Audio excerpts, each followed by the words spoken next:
topic today, Masterpiece, spreading a little truth, and we're gonna let you play it. What you think? The truth is very uncomfortable. We always say that, man. Very few people can accept it. Just saying. This is SOS. I'm Squish. SOSReality. You got a nice juicy lyric. What is it? I'm Squish.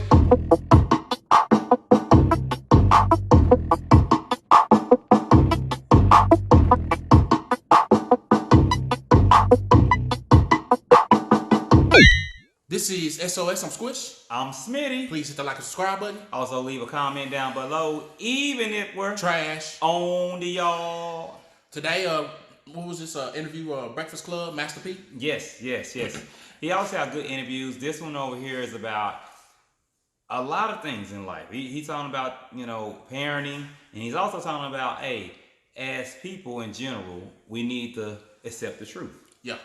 And so he's gonna talk about that. We're gonna listen to it. Play some of this beautiful bean footage.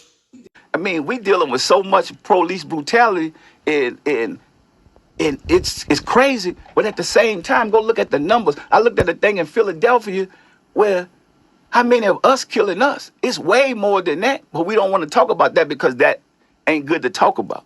But what I'm saying, how we gonna educate us? How we gonna educate our kids? For me, having my kids walk out the street saying, you know what? Don't just think you got rights. Your rights is to get home. Parents, we got to teach that to our kids. Because now we think we got our rights, so we ready to go turn up when the police pull us over. I'm not teaching that to my kids.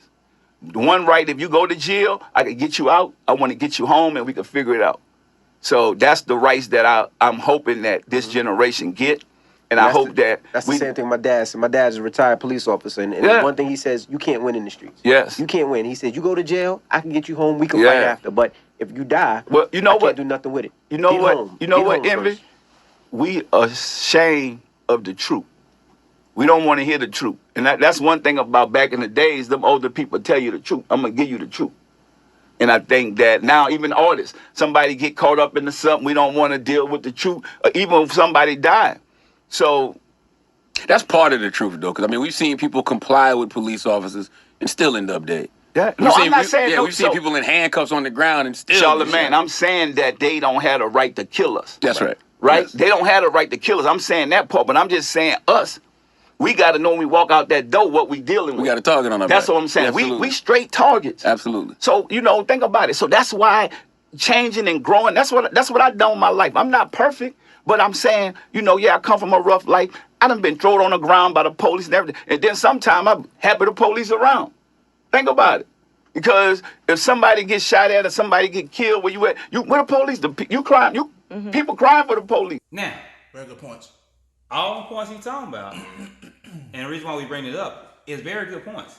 Now, Charlamagne, the reason why we want Charlamagne to say his part is because that's what people would bring the rebuttal. Like, hey, man, even though you saying that we need to not resist, that some people are still getting killed, but he's saying at the same time, we got to know what we're dealing with. Now, what did he say about the older people? What the older people always do, man? Tell the truth. And that's something that's retired right now. Like I tell you, me and Smitty have gotten the more confrontations. I tell people, not even me like telling people insults. I just told them like a truth. And even in a nice way. Hey man, nah, that's not. People can't handle the truth nowadays. We live in La La Land. Mm-hmm. Like I said, they're ashamed of the truth. So you always had the old school people when we was growing up, I know it's a younger generation now. But they will tell you straight up, nah, that's bull. Yeah, your granddaddy and them don't play that. They come in and tell you straight in your face. Nah, boy, nah. It ain't that. Now, the uncomfortable truth is this. If you're black or another ethnicity or minority, your chances of being harassed is a little bit higher. It just is what it is on that.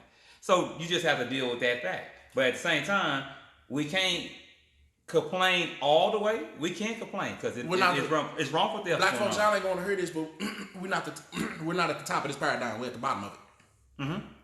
And the other part too, and like he was saying, hey, we gotta know what we're dealing with, man. It's like you playing. I tell everybody, if we go play a game, we use a sports reference, in somebody else's house, and you're not gonna get the calls.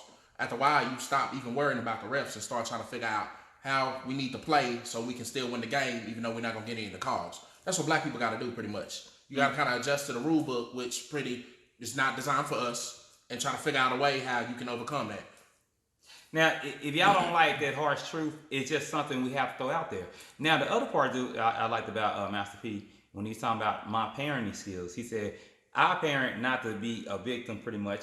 I parent more so it's like, hey, this is the precaution you got to take. When you're dealing with somebody, hey, he got the upper hand. It's nothing you can do about his upper hand. Yeah. It's nothing you can do about it. So, like you said, hey, you'd rather go to jail than be in a cemetery. Pretty much. Victimization doesn't do anything for you. I tell the people all that all the time. If we get stranded on a boat, Smitty, and we sit there and complain the whole time about we stranded, you pretty much just waste your energy and just down the boat. You need to be figuring out which way we need to paddle. Now, another thing too, with Master P, this whole interview was a real good interview. I just wanted to do that part, talking about the shame of the truth. The reason why is he talked about business sense. He talked about not just black empowerment, but he's saying if you want anything for anybody, you have to build up on your own base. Yes. And people don't want to hear that when you say you got to build up your own base. He said you can't get nothing because from you're that. not gonna have that much value in somebody else's game. Exactly. You got no value in somebody else's game. They run that game. Yeah, why would I let you win? You begging to win. I'm not gonna let you win if you begging to win. Yeah. I mean, it is what it is. Did you ever see the movie I love? Did you ever see The Departed? Yes. You remember the speech Jack Nicholson said at the beginning of the movie about black people? Yes. It was very harsh what he said, but he said nothing's given to you is taken. Power isn't given away, people is taken. At all times. At all times. And the reason why I like Master P about a lot of things he does, I know that's the second video we did of him. He was with Romeo the first time around.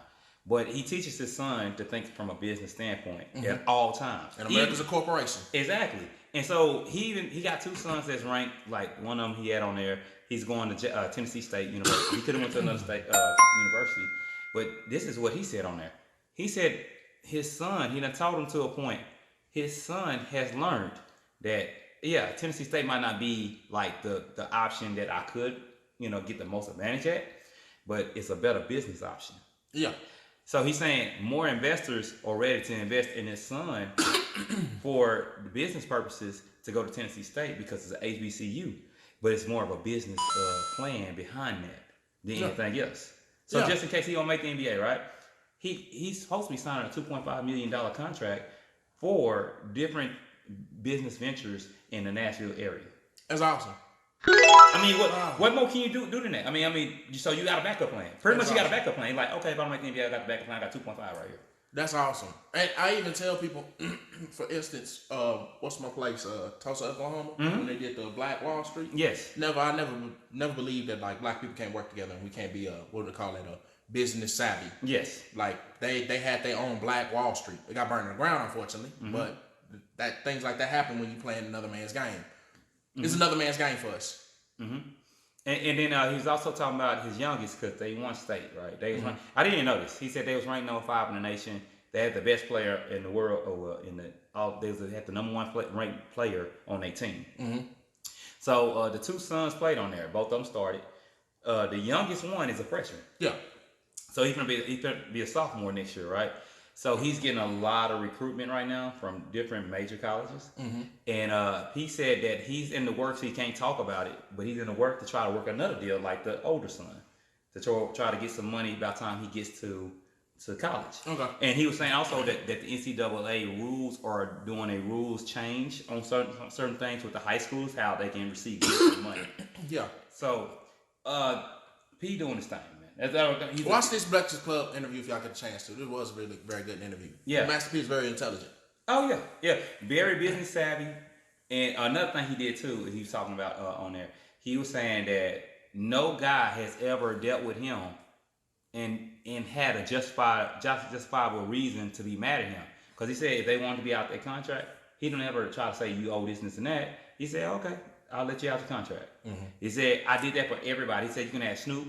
You can ask Mystical. You can ask. He said if they want to get out the contract. He even showed Snoop the business side. I remember Snoop was talking about that. He learned a lot from Master P.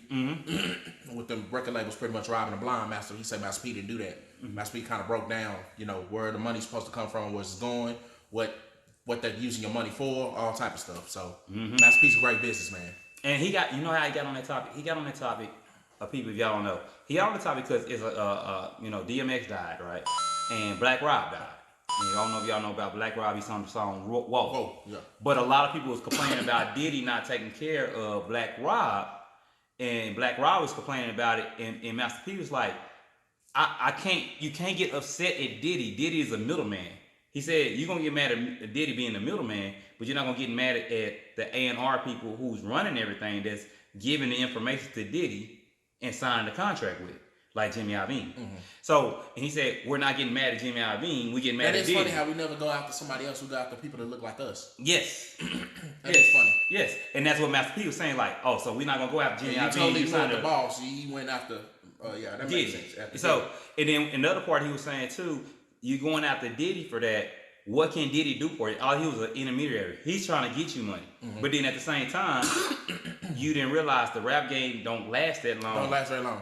So when you get your money, you got to find a way to do something with your money. It doesn't last for 10 plus years. I almost say rap music is a bridge to, go to something else. Yes. Because you better go to movies or something off that, because it's very fecal. Like it's in with the new, not with the old very fast. So I don't think rap you're going to have a very long career. It's only a exception of people like Snoop, Jay-Z. We can name a handful of people that have long careers. But it's so many one and done artists we can name that, like I even told you my man Joe Budden. Yes. Look how Joe Budden was really, I guess you would say, that one album. Even though I listen to more music of Joe Budden, he was a good artist. But I think he's made more money doing podcasts. Oh yeah. His show over than he ever would. So he got to use that as a gateway to go to something else. Joe Budden, and you're right. Joe Budden is a great success story for rappers to do stuff outside of rap.